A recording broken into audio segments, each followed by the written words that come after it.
All right, welcome. And you know what? This is live TV. So we are working, getting Britt on in the background. We're having a little bit of technical difficulty, but while we're doing that, we're going to kick things off. So hopefully, I have some great people tuning in that can start asking some questions while we're waiting for Britt. But obviously, this is our newest edition of Real Talk, where we talk all things real estate. We put the real in real estate. And right now, there's a lot of real things going on in the real estate market. So, first, let's talk about the big elephant in the room that's causing some of this panic, confusion, uncertainty, and that is interest rates.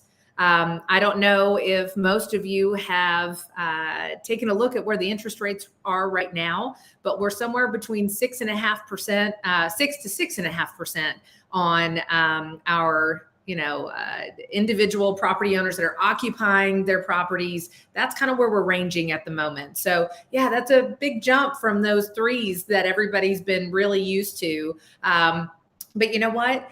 I don't want to sound like a broken record, but those are still historic lows. And I know everybody's going, please don't say that. That's not historic lows, because the history that we've all seen for the past several years has been, twos and threes and fours.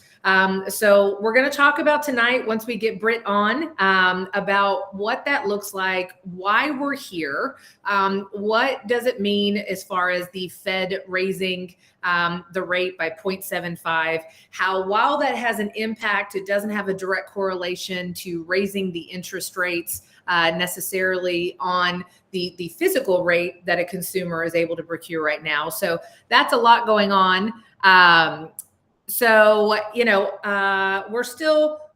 working on some stuff. I'm trying to get a phone number over. So give me 1 second and we're going to get Britt on, because he's the guy that you truly want to see. But in the meantime, I would love a comment or two to let me know that you guys are tuning in, and we can start dialoguing now. So one thing I want to point out, I watched a great video earlier today of one of our larger mortgage companies just talking about what rates mean, where we're at, tracking recessions, because obviously that's the biggest word that we're seeing right now. And I think the biggest thing that I will highlight is the fact that, look, back in 2007 and 2008, where we saw drastic decreases in home values, we had a lot of inventory and we didn't have a lot of demand.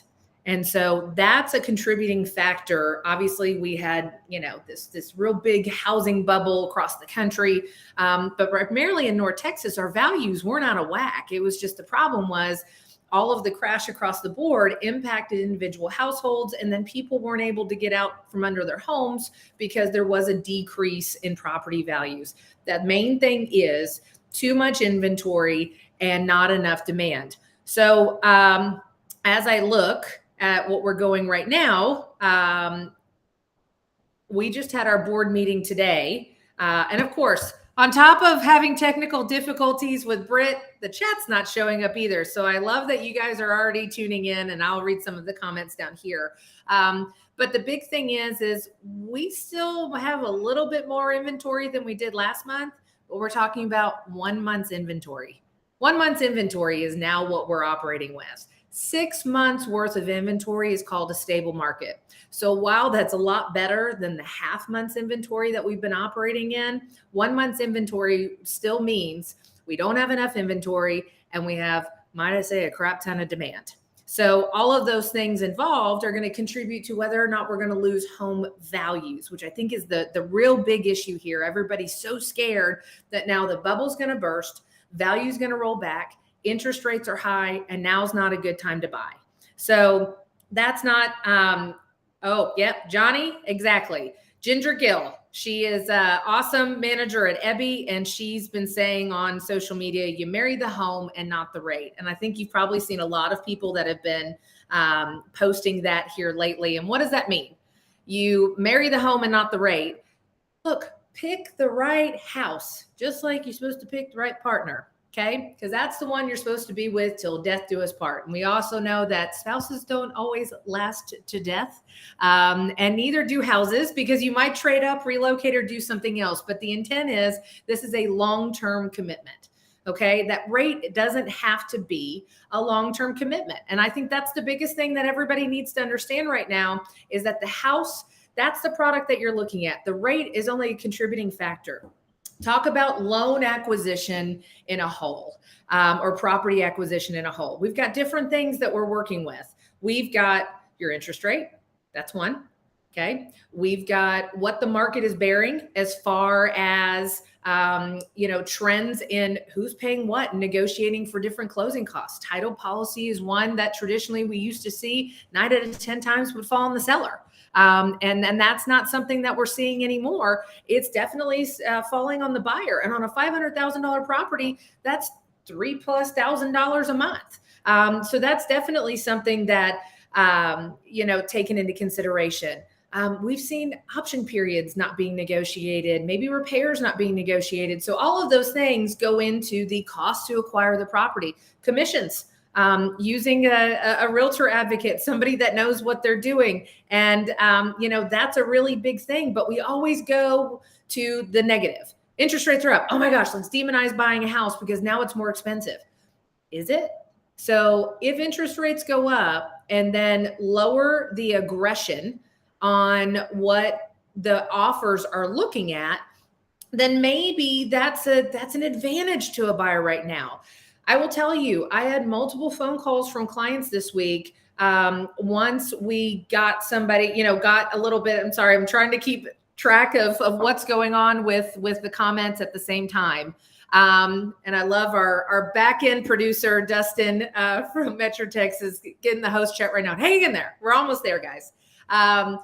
But I got multiple calls this week from people that said, you know what, I didn't feel comfortable entering into the housing market with the aggression of the offers that we were seeing.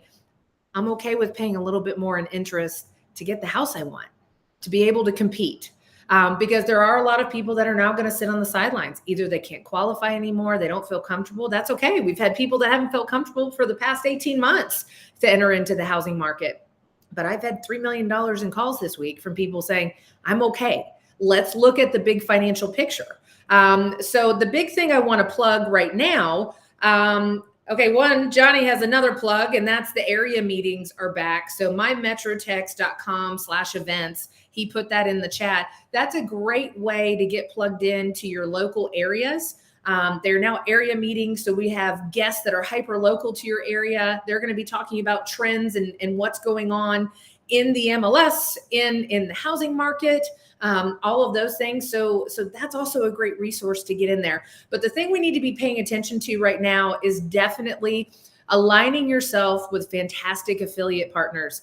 And when I slap Britt when he gets on here, because he is one of my fantastic affiliate partners, I can talk about Fair Texas and why they are a great partner to work with as well. But beyond that, our lender partners right now, guys, you need to make sure that your buyers are aligning themselves and you are aligning yourselves with the right lender partners. That's so incredibly important. Because right now what we've got to look at is the whole full holistic picture, right?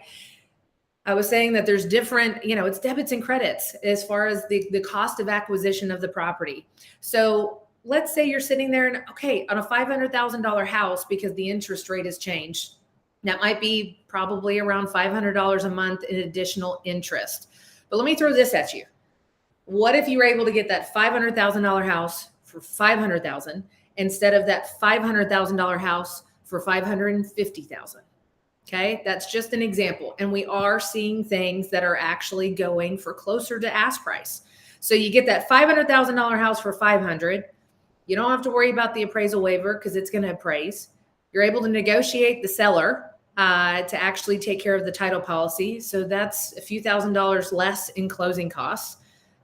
You don't have to do a 3-month lease back because guess what? You have more leverage to negotiate what's best for you. So you don't have that. You have immediate housing. You don't have to sit there and pay a mortgage and this is a scenario. That doesn't mean that there's still not other scenarios that are still going to play out, that are still going to be highly aggressive.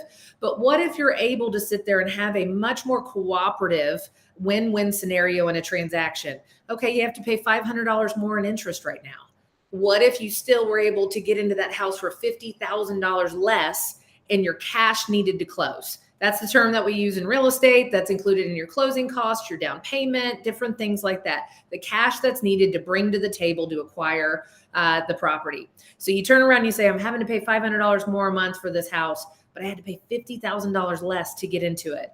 So I had a client actually this week that is more of an engineer base. And he said, well, Ashley, I can burn that cash for a couple of years and I'm still in the positive. I said, absolutely. That's the exact way to look at it. Because at some point, if we do go into a full-blown recession, historically, the rates start to squeeze back down. So we don't know when that's going to be. Don't let anybody tell you that it's going to be a year from now, 18 months or 24. But we do believe it's going to be here in the next couple of years that you will have the ability to refinance. So you turn around and you say, okay, I've had to pay, $6,000 extra a month to sit there and pay more interest, or sorry, $6,000 a year, not $6,000 a month, $500 a month. That turns out to $6,000 a year. Okay, well, if you're able to refinance in 2 years, you've paid $12,000 additional interest. Then you turn around and you refinance and do a lower payment. You get that $500 back. Well, you know what? It still cost you $50,000 less. You're in a net positive of $38,000. So it's still worked out, but you have to look at the big picture. Something else to consider, especially if you have a house to sell and you still have a lot of built up equity. Don't put an additional $10,000 or $20,000 down on the property beyond where you want to be. Talk to your lender. Look at all of your revolving debts with high interest and all of those other things. Maybe you take $10,000 and you pay off that van that's costing you $580 a month. Well, if you've got a car note that's costing you $580 a month and you pay it off and your insurance also goes down, and then you turn around and you're paying $500 more though in interest, you're still at a net positive of $80. We need to be looking at financials in a holistic sense. So that's something that we really need to look at. Obviously we're still trying to get on and get Britt on here. And I promise we are actively going to get in there. So I appreciate everybody hanging on, but would love to hear any questions that you guys have. So Johnny just put in, so important to have good lender that knows all the ins and outs, more so know their products. Lots of unique financing options available even during this crazy time. I appreciate it, Johnny. You're absolutely correct. There he is. Britt Fair, you owe me a cocktail. Luckily, I already poured myself one. That's what this is all about, right? That is what this is all about. So on top of you not being on the screen, luckily I like to hear myself speak. So I've been hanging in there for a little bit. This was all a practical joke. This was a practical joke and you will pay for it later. But our chat is not showing up for us. But now that Dustin's got you on there, he will cut and paste those questions, guys, in the host chat. So we'll be able to see you. So we've already got some yays that you're on here, Britt. So everybody's been waiting. Probably my mom again. Yes, yeah. It's probably your mom again.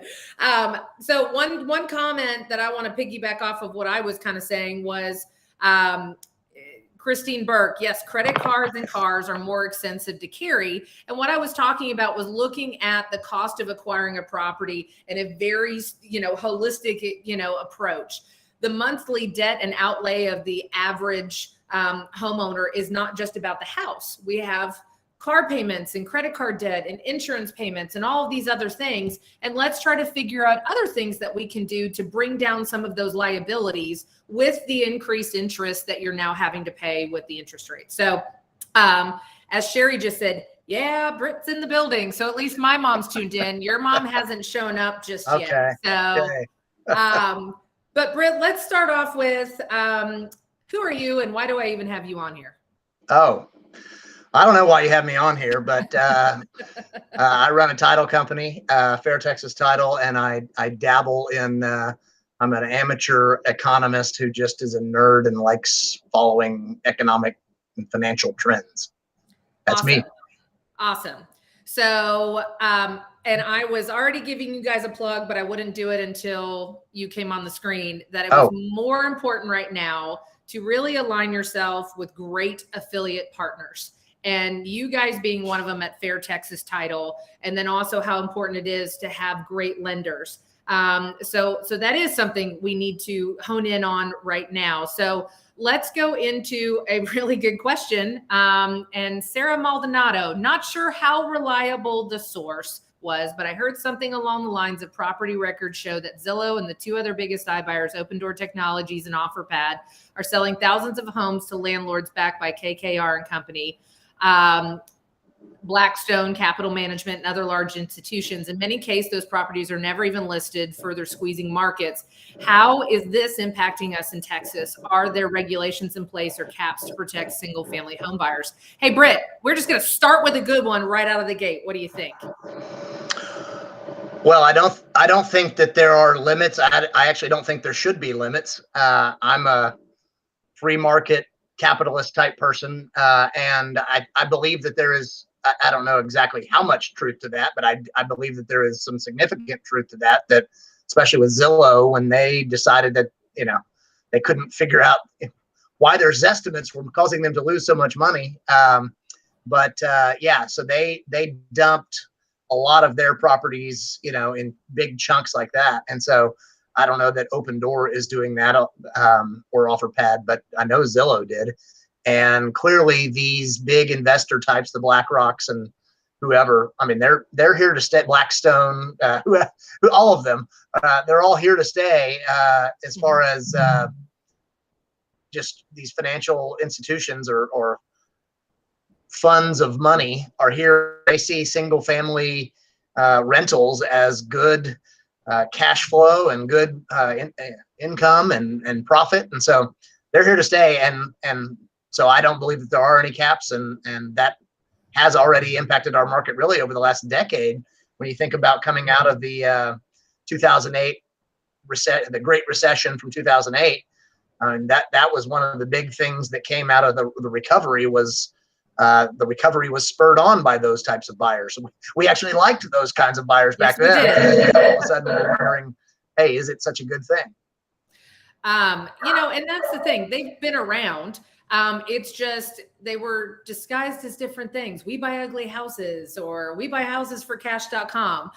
So they're just a little bit more sophisticated, and they're more fintech companies now. By the way, your mom is on. She said, hi, Britt, Mom. Oh, okay. So we're good. I'm up.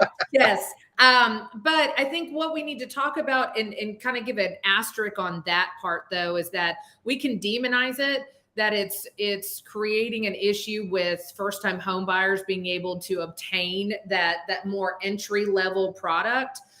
But what we've kind of been talking about, we had a great board meeting today at Metro Tex, and we were all kind of conversing on these levels, is we also have a desperate demand for rental product. And so right now, that's what those companies are doing. They're going in and they're buying these properties and they're converting them into rentals. I was discussing, I have one that's a rental home that probably once upon a time was about $1,400 a month, only about 2 or 3 years ago. And I just put it on. It's 1,300 square feet, a Fox and Jacobs house in Allen. And in 2 days, I got 15 applications with people to 700 to 800 credit scores, making $100,000 to $150,000 a year. Half of them coming in from out of state saying, hey, we just want to get to Texas. That's our goal, is to get to Texas. And we loved the school district. And so this isn't our forever, but this is a great stopping point. And I think what we need to say, I can't lease that house to 15 different families or 15 different people. So when you look at that and you're talking about 15, 20, 25 applications on each rental property, yes, some of that's not all bad if people are going in there and buying it, especially with cash, because right now with interest rates, cash flow is really difficult to achieve. So if some of these, big players are able to acquire them with cash, they don't necessarily have to try to squeeze as much. I mean, they're still going to try, let's be honest, but they're going to continue to buy because there is cash flow for them. So I think that's a good distinction for people to understand. Well, we just have a shelter need. I mean, here in North Texas, we have such growth.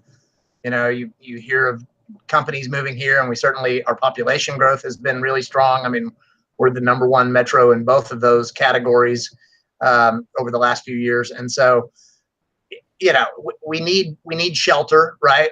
And some of that is apartments, and some of that is single family rentals, and some of that is single family purchases or Yep. whatever, duplexes and all that stuff. And so, yes, there is going to be a shift in the way we think about what a first-time home buyer might be able to afford, because you are correct that these big institutions have bought a lot of the product, and a lot of it is, ugly houses or whatever you want to call it, that home investors and whoever was buying, the fixer-uppers, they have purchased a lot of those. And so we may have to rethink of what the entry-level buyer, we may have to get rid of all the 100s out of our head and say that just doesn't exist anymore. And the first-time home buyer, or the person who's trying to get into that market, there really aren't going to be many options below whatever, I'll call it 200,000. I'm not as versed in exactly where the price point is, but the market has changed remarkably since the recovery from the Great Recession 10 years ago. And it was changed dramatically when those big institutions bought up all those single family homes, those lower end single family homes, the inexpensive ones. So I will make sure that you are better well versed, and so it's probably sub 300. Perfect. Is on the now, neighborhood. you were close, 100 off. But about sub 300. But even though here's the other thing, the average age of a home buyer has also increased by like 10 years in the past decade. So where somebody, maybe the average home buyer was 24 years old, now they're 34 years old. And so that's a big difference. They've now had maybe a decade of higher earning potential, or the last few years of higher earning potential. So that first-time home buyer skipped a level. They didn't go to the entry point housing. They actually are going to that mid-level, that second tier housing. And so I know it's difficult, but we do have to recalibrate our thinking because the past is gone. And so now I think what would behoove us, Britt, is to really kind of dig into what's led us here and understanding some of the mechanics. Okay, I know that's another real talk in itself. So let me drill down. I don't have enough alcohol. I don't have as much alcohol as you do. So I know. Well, hey, the first 15 minutes I was sitting here going, it's fine. But let's reverse and talk about the word recession, what's caused us to get here, inflation, some of the words monetary and non-monetary inflation. And this is not a shocker that we're here now. The shock value is the interest rate, but give us just a snippet of how we've gotten here. Well, so going back to the Great Recession, the economy was in a mess. The Federal Reserve was trying to figure out how they could possibly help make the economy better and keep it from collapsing. And they came up with the concept of quantitative easing, which was them buying bonds, mortgage-backed securities, and treasury bonds in the secondary market to artificially push interest rates lower, which they hoped would stimulate the economy. And that also has a tendency to increase the money supply. And so the problem was they really weren't able to increase the money supply as much as you would think, because people were pocketing the money. There is a certain velocity of money that is required where, if you just take this fresh money that is, printed electronically and you put it in your pocket, well, then the money supply really doesn't grow because, anyway, the money supply doesn't grow if you don't start spending it. But once you start spending it, then the person you spend it with goes and spends it, and it starts going around the economy. And that's when the money supply grows.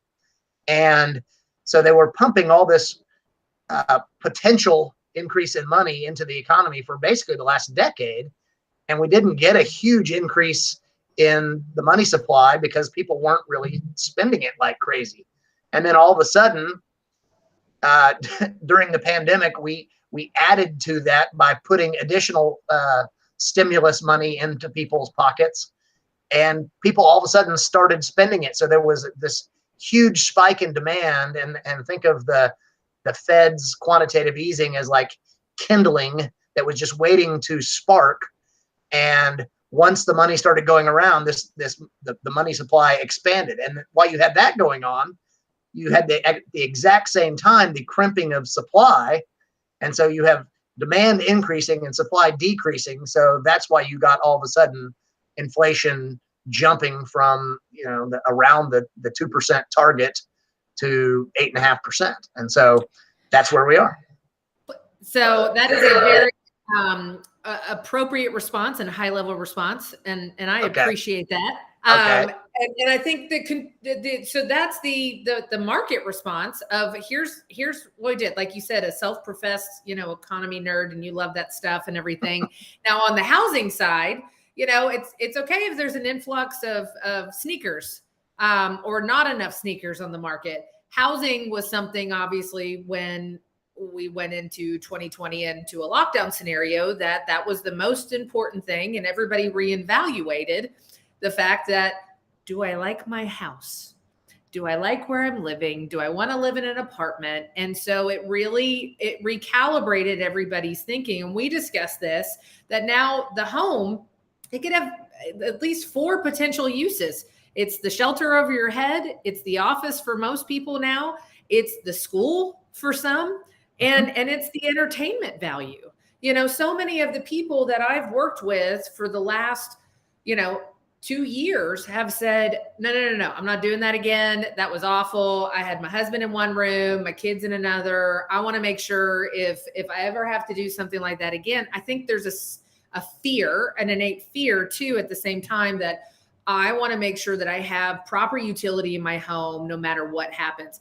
I bought a house with a pool because I wanted to make sure that my family had a source of entertainment in the backyard so I could control. As Jason Otts said, and we had him on a short form video about control what you can control. And I think that is exactly what it is. So people took things into their own hands and they tried to enhance that value proposition in their homes, which also in turn means houses are more valuable. So why do you think we got to this place where we have such aggressive offers across the country, not just in North Texas where everybody's migrating to, even in New Jersey and Seattle and other areas that are actually losing residents? They still have had this same type of aggressive housing market because people said, you know what, I'm putting value in my housing. What I'm noticing right now though, Britt, which I think is really interesting, this is more psychoanalysis. This is not economist talk.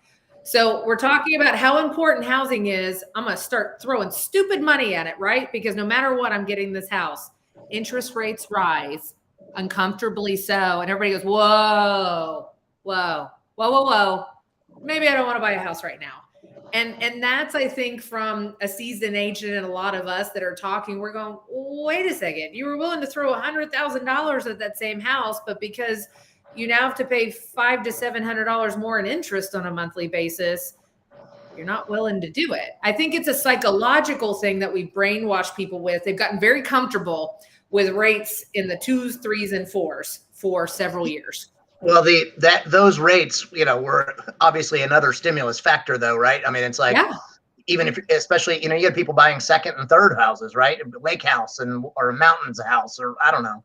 And the reason they did it was because it was cheap. I mean, cheap financing was cheap, and like ridiculous. It was free money. It was literally free money. Type cheap, right? Yes. And so now we have gotten, gone from 2.5% on a 30-year mortgage to 6 or 6.25 or wherever we are. And, you and I've laughed before about, some people who haven't been in the business that long think 6.25, like, how will I ever sell a house with a rate that high, and people who've been in the business for a while understand that 6.25 is not, it's not the end of the world. It's actually a below average rate over, the last 40 years or something. It just happens to be above average for the last decade. So you're absolutely right. And you know what? Another conversation was had. I think there's some things that there are different generations that feel some of the things circulating are a little tone deaf because they're like, people are saying, oh, I remember when my first, my first house, I bought it for 18% interest, right? And everything, they're like, yeah, your first house was, $40,000, and one wage in a household actually paid the bills. And that's not the case now. So my conversations today with my fellow board members were, what's interesting?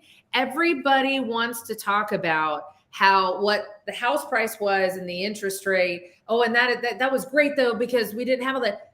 We also didn't have all these extra luxury expenses that we've all grown really accustomed to. DoorDash, Starbucks, Hulu, Netflix, YouTube Premium, clothing subscriptions. Yeah, we had sticks that we could go play with in the backyard and have fun, and try to get my kids to go play with sticks in the backyard. They won't do it. So your stick and bucket was your best friend, and right. Now you sitting there and you have to buy 9,000 LOL dolls in a new LOL doll mansion. Yes, I have a little girl. I don't even know what that is. Now. Yes, other people will know if they have small children, but it's like what we've done is we've continued to consume more, and it requires more for us to stimulate our daily lifestyle. But you don't have to go to Starbucks every day. I'm not telling you to live like, we don't have electricity. I'm just saying you can be a little bit more conservative with some of your daily spending. Okay, so an app that we all talked about today, though, was Truebill.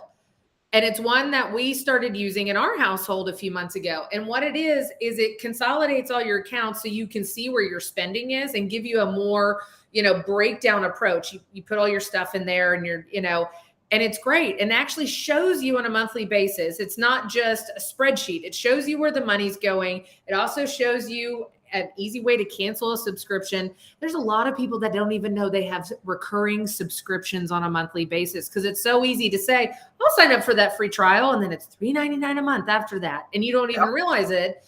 We talked about when you got rid of checkbook ledgers, and that's how you managed your budget. There wasn't something glaring at you every month to sit there and do that. And so Truebill, guys, I think is something great to look into to really help you figure out. You probably can sit there and cut a lot of meat out of your budget on some of these ancillary subscription charges. That was something I also thought was really neat to have that conversation. Yes, I get it. We're not equally yoked from the 60s to now, but our lifestyle budget also looks very different too. I think most people right now, when they're, this 8.6% inflation or something like that. Yeah, 8.6 was the most recent reading on the consumer price index. Has really, gotten people to rethink things. And so I think that's a good app, because, there are certain things that are non-negotiable, right? You have to have gasoline to some extent to get to where you're going. You may cut down on road trips and things like that, but you have to commute to work, to your job, to make money. Right. And food, you may cut back on, and maybe you said cut the meat or whatever. You may actually be cutting meat out of, buy cheaper groceries. But you still have to spend money at the grocery store. And similarly, the third sort of must have is you have to have shelter. Yes, you have to have clothes and stuff, but you probably already have clothes that you could just keep wearing for another season or whatever it is. And so, I think these, frankly, that's exactly what the Fed is trying to engineer, is trying to reduce the demand for things where people stop circulating the money, stop spending as much money on things, which will lower the demand for those kinds of things, which lowers the price for those kinds of things. And so obviously you can't do that people are still going to have to buy gasoline, groceries, and shelter. But I certainly think that, whether they use that app or not, I think people are already cutting out the number of Starbucks trips and shopping, clothes shopping and all these things that we all tend to spend money on that we don't really have to do. No, and listen, we're not advocating for stop spending money into the economy, because we don't want people, there to be a higher unemployment rate. And everybody has budgets, right? Yeah, everybody has budgets, but we can be a little bit more conservative. Like Sally said, haha, no kidding. My first interest rate was 13% a million years ago. Sally's completely right. Everybody has a different perspective. And then Christine Burke pointed out, wait, we don't use a checkbook ledger anymore. Christine's one of my favorite people. And yes, I could see her still using a checkbook ledger. Or checks. Or checks. Too.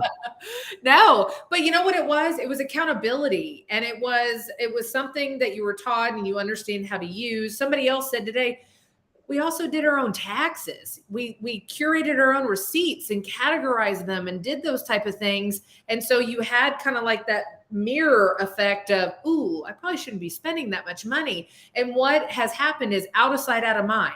And so the spending has just kind of been outrageous. But it's again, I go to, why then do you sit there and pump the brakes on your home? Your home, when it is the greatest asset, it builds generational wealth. It provides multiple utilities to you, your family, your extended family, you know, people around you. But that's where we're going to sit there and draw the line. I want to make sure that I don't spend a penny over this. But you're going to go and turn around and buy the BMW over the Kia. You know, I mean, Yeah. Hey, and I've got a Kia, by the way, and I love my Telluride.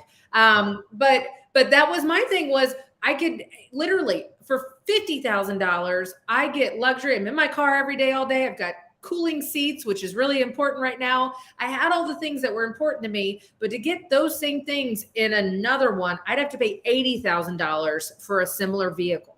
So for me, that's a way to say, I get all the cool stuff in that, but I'm not going to sit there and skimp on my home. Yeah. Well, I think, you know, I think we were in a really weird month or so here where we've seen such a quick run up in mortgage rates that I think people are kind of scratching their heads trying to figure out what the new paradigm is. You know, we know what the paradigm was 3 months ago, and that was go line up on the first day that the listing went on the market and maybe get an offer in and get with your real estate professional, you know, and hopefully you have a good one and didn't just pick one out of the phone book that you went by referral, like we talked about earlier. And you came up with the strategy of how you might win the bidding war or whatever. And, you know, that was the strategy. And that was the strategy for, you know, whatever, a year and a half. But it's kind of funny to think that was normal. I mean, Right. that for a period of time, you know, that shouldn't be the normal thing, that, you know, and so Hunger Games for a house, it shouldn't be the normal thing. That's a bad idea. Yeah. Okay. So we need to rethink how we, you know, what is normal. And I think it, you know, sort of takes, I don't know, some matter of weeks to get our heads around the fact that, okay, wait, now I can actually go and look at 3 or 4 or 5 houses and maybe still have option to purchase a couple of them and then make the best decision for my family, rather than let's make an offer and then go look at the house, you know, which never made any sense, but that's what we had to do. So what you're saying is this is actually a good thing, but people feed on drama, and now it's not as dramatic in the housing market as Hunger Games, and now people are scaling back. Now I'm putting words in your mouth, but I do think that was some of it. It was a challenge, right? I mean, there was a competition to this. And so, but the only winner was the seller. Like, all the buyers were losers in that Hunger Games.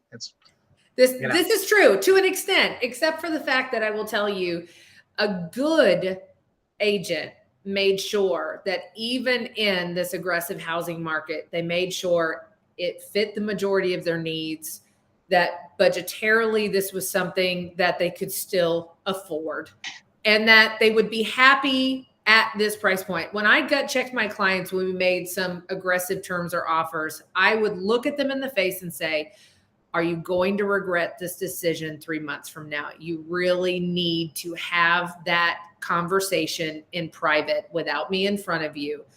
Do not do something you're going to regret. And I will tell you, my clients are happy. My buyers are happy that they got into the homes. And guess what? Some of them had to sit there and pay, you know, considerably more and do these other things. But then we've also had values reset for the past 18 months. So I have a lot of clients that had to be aggressive at certain points, but their homes would still appraise and hold value to this date, because guess what's going to happen? Our values are going to hold. We're not looking at those dialing back. What's having to happen is the uneducated listing. And I can say this because I can throw realtors on the bus without any names, Britt. But uneducated listing agents that were just purely putting in a sign in the yard and dictating what the price was based on what the seller wanted to get in a greedy capacity, they're getting pushback. Oh, darn. That's a good course correction, in my opinion. because I never let my foot off the gas in any of this market. I increased my standard operating procedure. I will tell you, there were neighborhoods that were reset by different sales. I went in there and I reset them even further. It's because I made sure that my sellers put out there a prime product, because one, it's the right thing to do. And two, that's how you get top end value for a neighborhood.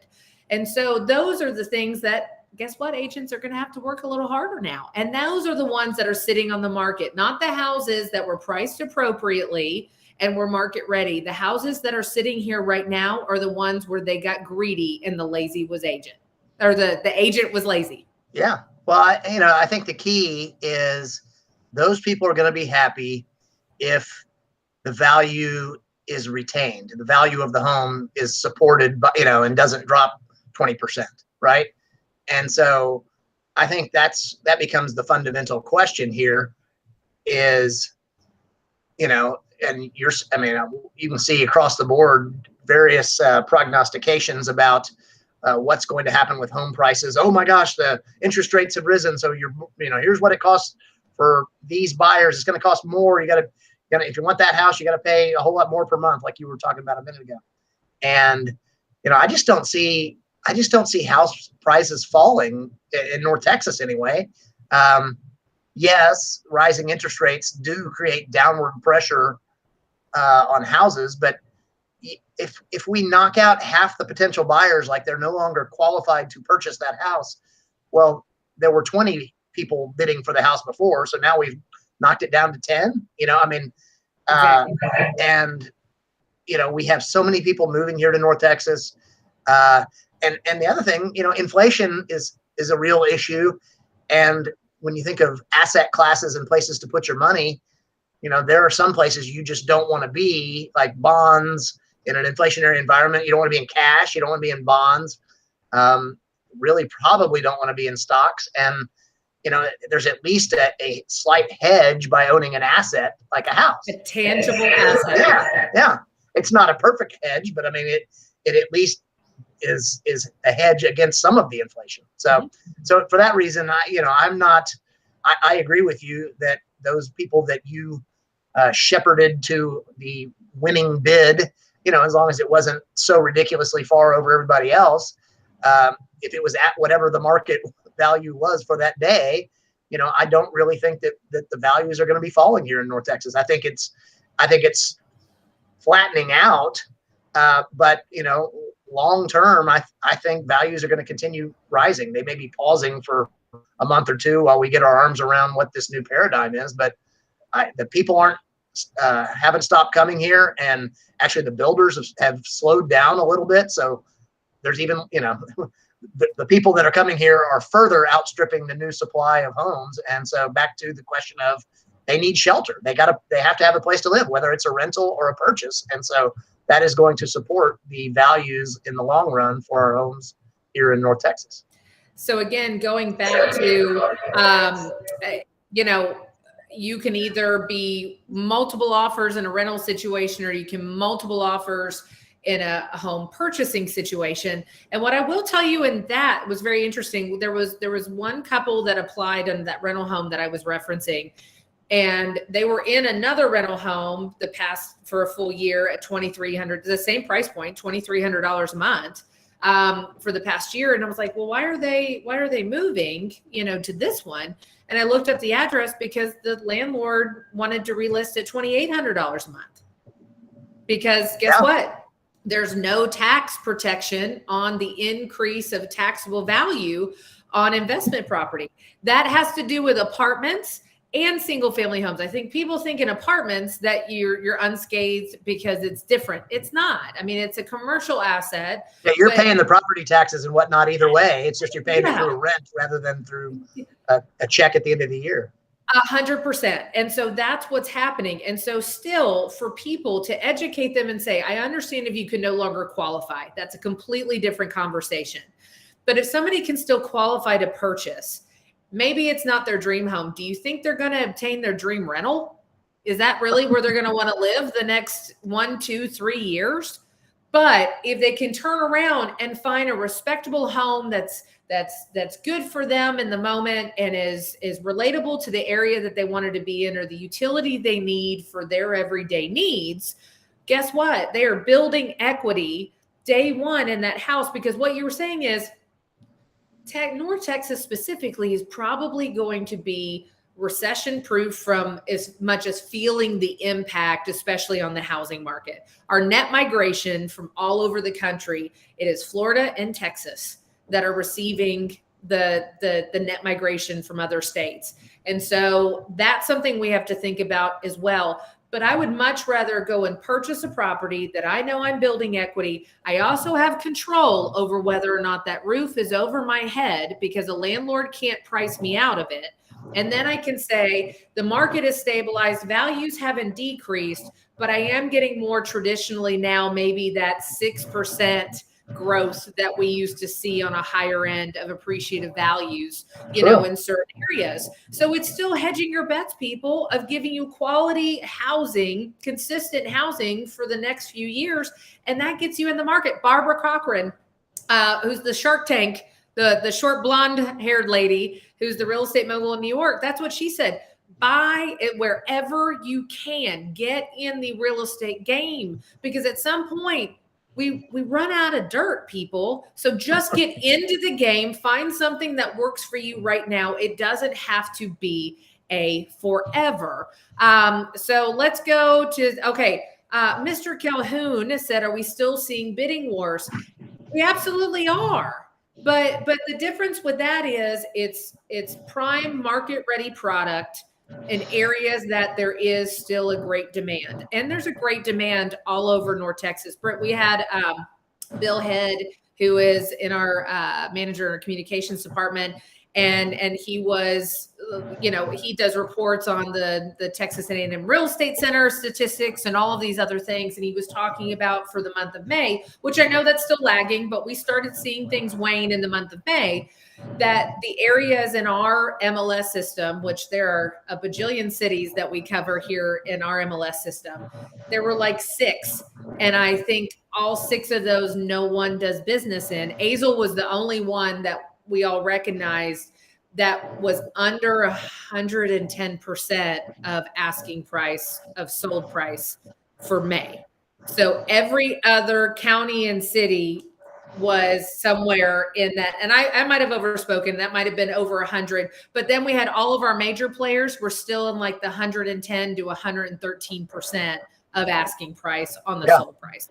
Well, and it's a great question, because that is a thing that, and Ashley, you're probably on the forefront more than I am, but the percentage of homes that have multiple offers, that is a declining percentage. It was up, 6 months ago, it was up close to 100%. It wasn't 100, but it was in the major metro area, the suburban areas and whatnot. It was very high double-digit percentages. And, you're down something significantly less than that, but they're still happening, and they're happening. It's not an anomaly, and it's really not even back close to normal, whatever normal was. Think of 10 years ago as being normal.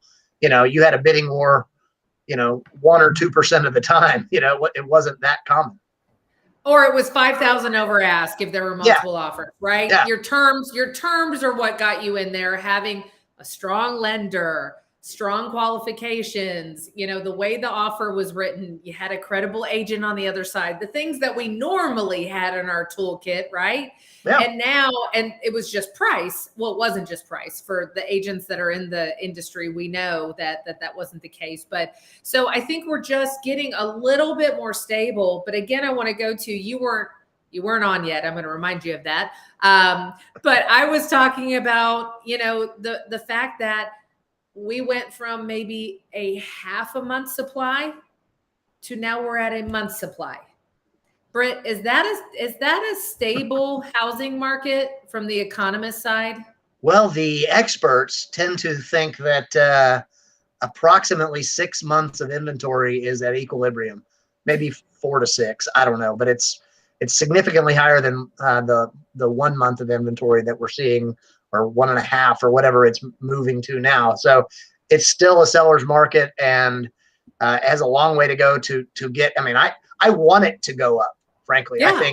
I think the people who are thinking that what we've been in the last couple of years is a healthy market are I just don't think correct. I think a healthier market is when buyers and sellers both have opportunities to negotiate, and and it's just been so one-sided that if I mean the listing agents have, like you mentioned earlier, some of them have made a lot of sales and may not even know what they're doing, and the buyer agents, they're starving if they don't know what they're doing, because I mean it's been almost impossible to be a buyer agent or to be a buyer during the last couple of years. And so we need buyers to have a little bit more opportunity.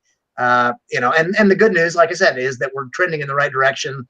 Inventory is picking up a little bit, and so I think that's where we're headed. But it's certainly still a seller's market.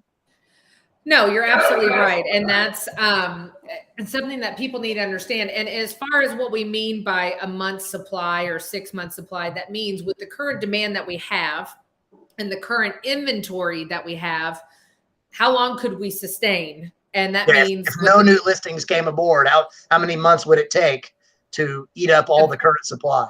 And we're at 1 month. So that's a little, that's what people need to understand, is that the demand is not waning as it was in 2008. We had too much inventory and not enough demand. That was a big contributing factor. Unfortunately, you mentioned this, builders again going, ooh, maybe I'll dial it back. I'm like, builders have been the bane of my existence for the past 18 months. And now they want to sit there and go and play it safe again. And I'm not saying that you shouldn't, hedge your bets and be conservative. At the same time, that's partially what's gotten us into this situation as a national average. They have underbuilt for like the past 15 years plus in the nation, because guess what? Builders are not a charity. They are for profit, and they wanted to hedge their bets and their risk and everything else. So they dialed back developing, they dialed back building, they did everything else. And that's part of the problem too, because a lot of the people that actually come from out of state, Britt, feel more comfortable buying new construction in a new area. And that's a lot of my reload clients are like, normally we'd buy new construction when we relocate, but we got to enter the resale market because there's no new construction to be found. And so the new construction market squeezed into the resale market.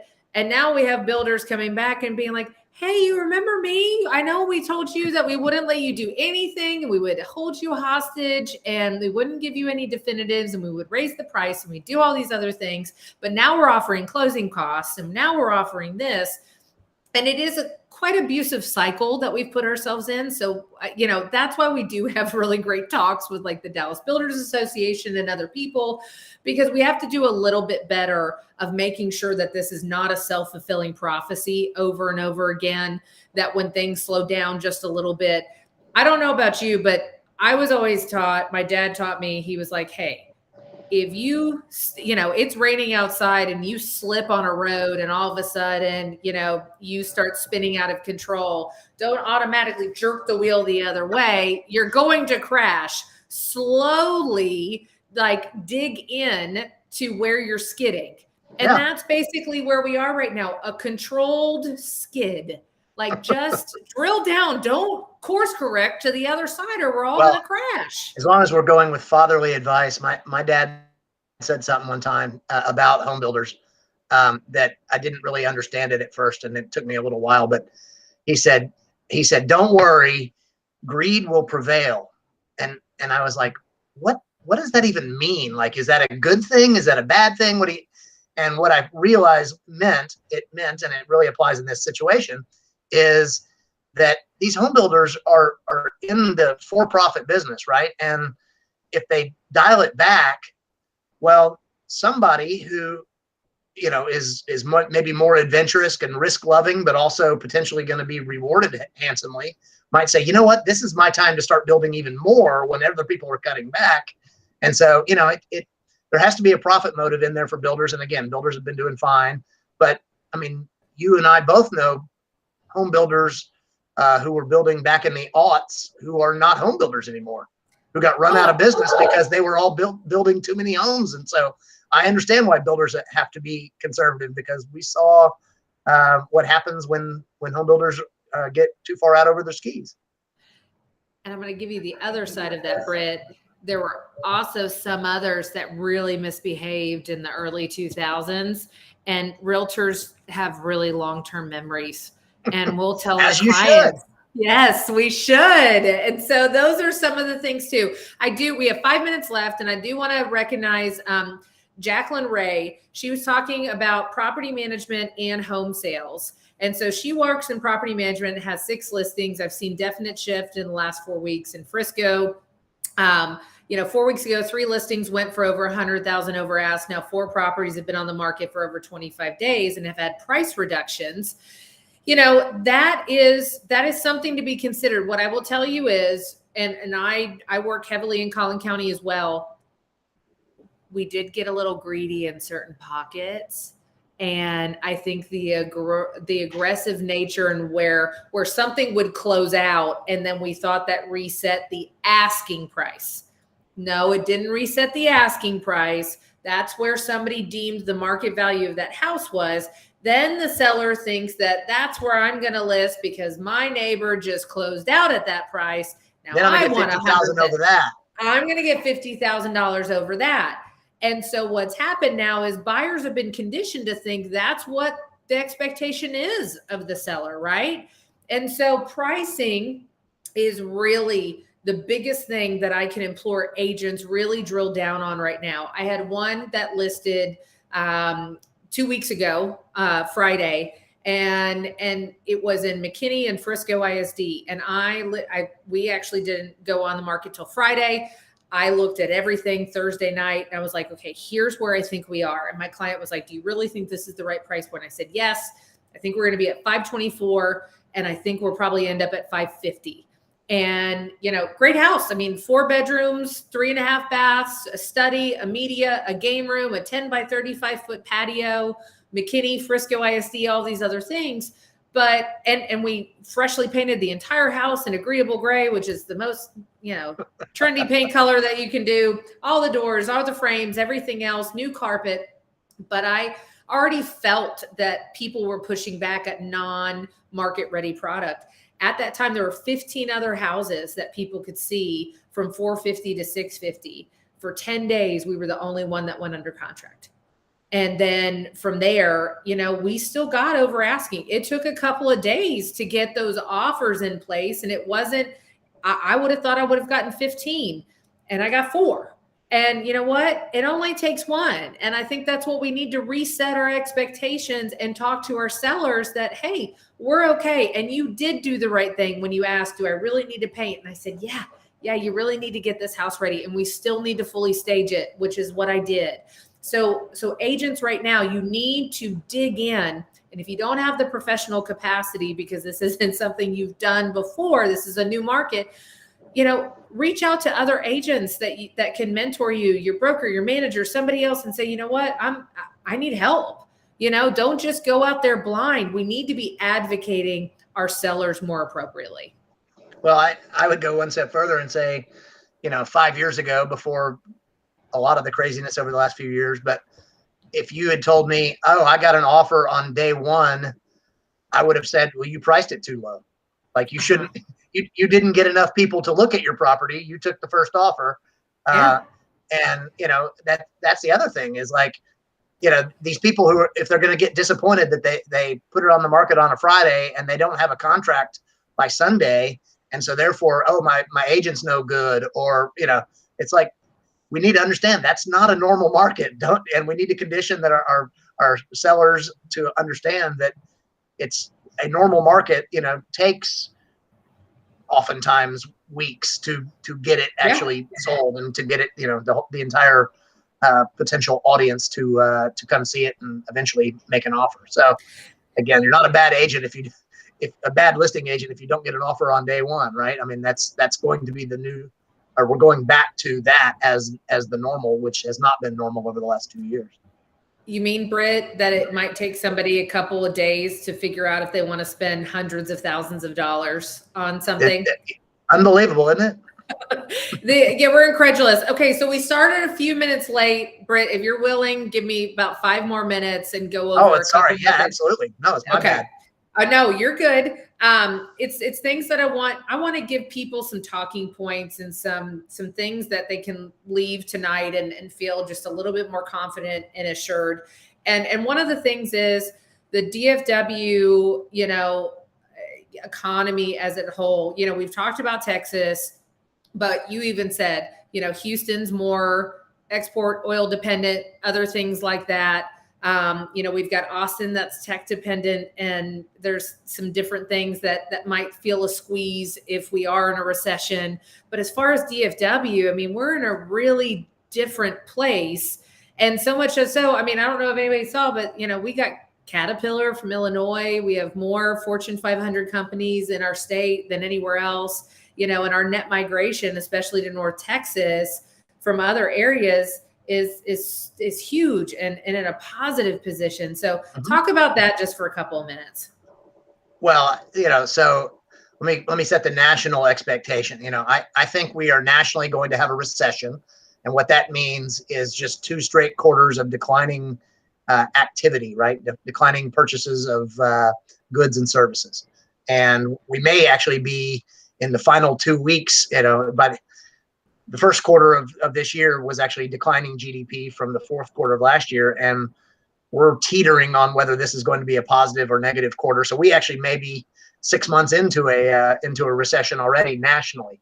But recessions are not something that is uniform across the entire nation, and this is really, I think, the crux of what your point is that if we have a recession nationally, and let's just say it's a mild recession that's not super deep, it's very possible that DFW would never even have a decline in our GDP, our local GDP, because, as you said, just all these people and companies that are moving here, and that sort of all the Chamber of Commerce reasons that, it's business climate, central time zone, highways, airports. We don't have snowstorms that cause, whatever. I mean, taxes, politics, freedom, whatever, crime. So there's lots of reasons people are moving here and are continuing to do so. So I don't think we're actually going to have a decline in business activity in North Texas, whether or not the U.S. technically has a recession or not, which I actually think the U.S. is going to have one. I don't think it's going to be that bad, but I don't think DFW is actually going to decline at all. I think we're going to continue. Our growth may slow down, but I think we're going to continue to grow.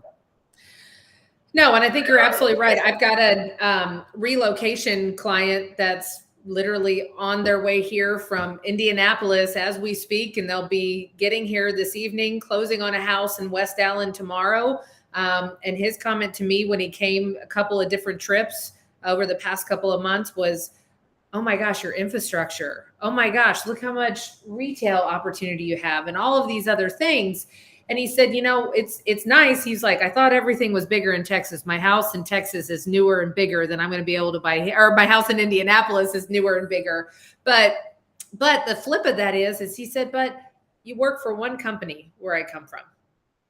And he said, that's the exciting thing. He's relocating with said company to North Texas. He said, but if anything changes, the company closes down, or I decide I want a different opportunity, he said, the opportunities are afforded to me in North Texas. And I can't say that about other areas of the country. And so when you hear that perspective of non-residents, it really does open up your mind to we're going to be okay. This is how people view us from other areas of the country. Well, we took our lumps in the 80s when we had 3 main industries, banking, oil, and real estate, and they all collapsed all at the same time.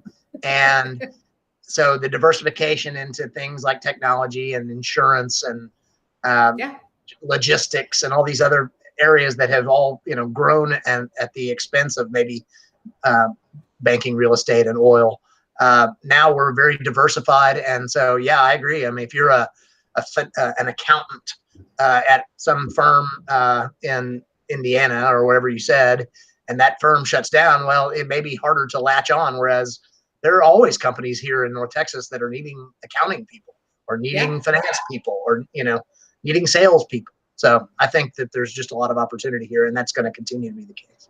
And I think that's what people need to understand and realtors need to understand. So we'll kind of circle back around and sum everything together. And that is one, I'm going to use some of the cliches that we're seeing in memes and on social media right now. Marry the house, date the rate.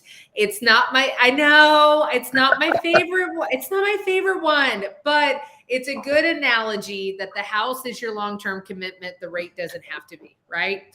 And so that's basically what people are saying there.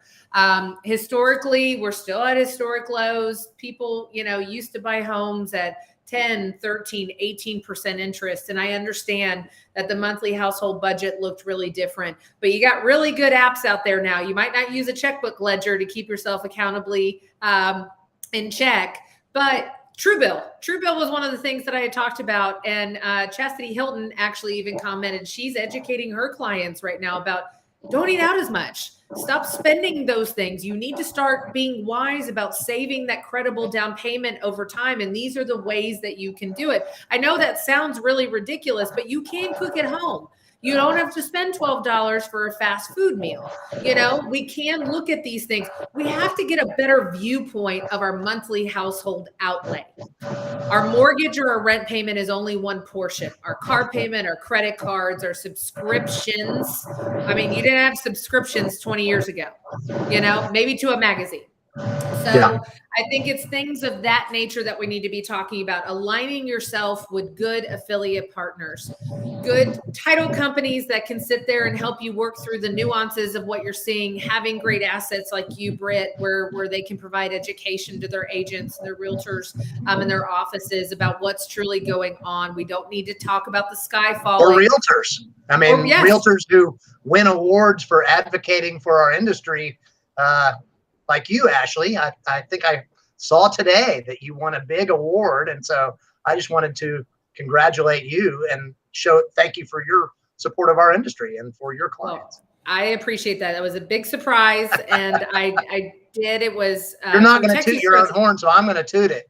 Well, I appreciate that. And it was a big surprise. And it was an award from Texas Realtors for grassroots advocacy for our real estate industry and TreePack. And that's something that that's why we can have these discussions, because I do make myself aware of what's going on. We need to make sure that that was my last piece, was taxes, and understand how that impacts the rental market and the housing market and the affordability. Rates are just a small portion of that, guys. Your taxes have a much bigger bearing on the affordability of housing. And so getting involved in government affairs and TreePack, it just means that you need to understand how these local taxing entities set their rates, the budgets, everything else. The assessed values of our homes are only one thing, and that impacts the homeowners and it impacts the renters. And so I'm not saying that if you can't buy, that renting is to be demonized. You got to have a house. You have to have a roof over your head. And I understand that. But if you can afford to purchase, this is why it's still better to do so. You have tax protection on purchasing your home. You can get a 10% cap rate on your taxable value year after year. So at least you can budget. I think that's where most of the American public is struggling. They don't know how to budget.